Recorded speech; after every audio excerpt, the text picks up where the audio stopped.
Hi all, I hope everyone is doing great. I know I've not posted any recipe for last 3 months, but there have been a few changes. It's been really busy with work. No excuses, but yes it is. But I did miss the space and I am back with a new recipe. It's a Rajma curry or red kidney beans, and we are going to cook it in our Ninja Foodie mix. So let's get cooking! To begin with, put your multi-cooker on sear saute function and now add about 2 tablespoons of oil. So here I am using clarified butter or deshi ghee. I'm using 1 big dollop here. If you're using normal sunflower oil or mustard oil, add about 2 tablespoons. Let it melt a bit. Now the oil is hot. To this I am going to add 1 black cardamom or badi elaichi. Next goes in 1 tablespoon of grated ginger. Next I'm adding about 5 big cloves of garlic. This is roughly chopped and pressed using a mortar pestle. A quick mix for all the garlic and ginger to saute and the aroma to release. Next goes in 1 finely diced big onion.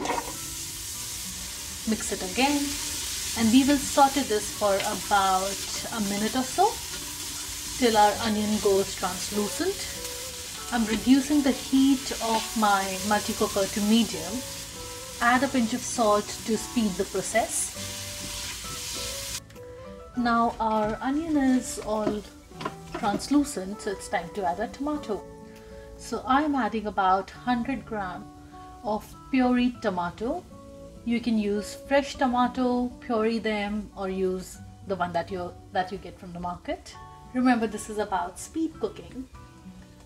So we will saute this all and let this cook for about a couple of minutes. Turn the heat to high. Now add a teaspoon of coriander powder. Next I'm adding 1 tablespoon of garam masala. If you don't have garam masala, you can use chole masala or curry powder, or you even get rajma masala in the market. Mix all this well. And now it is time to add our kidney beans. So I'll just show you here. So these are my kidney beans that I had pre-soaked and then boiled it for 20 minutes. If you have time, you have done the preparation, that's fine. Otherwise in market you easily get kidney beans in the tin which is already pre-soaked and boiled. To this I'm going to add about half a teaspoon of black salt or kala namak. This adds a very nice tangy flavor. I'm also adding about half a teaspoon of dry mango powder or amchur powder. You can use just lime instead of this. So just mix all this well. At this point you can adjust the consistency of water. If you're going to have it with rice, maybe make it a bit more curry. If you're having it with chapati, roti or any sort of bread, then probably let it stay like this. I'm just adding about half a bowl of water because I'm planning to have it with rice today.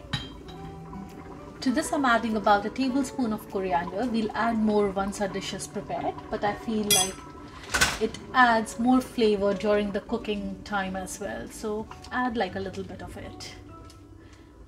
Adjust salt to your taste and we will put the pressure lid on and let it cook for about 15 minutes.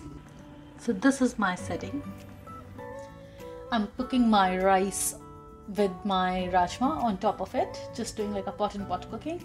So just close the lid. Switch it on.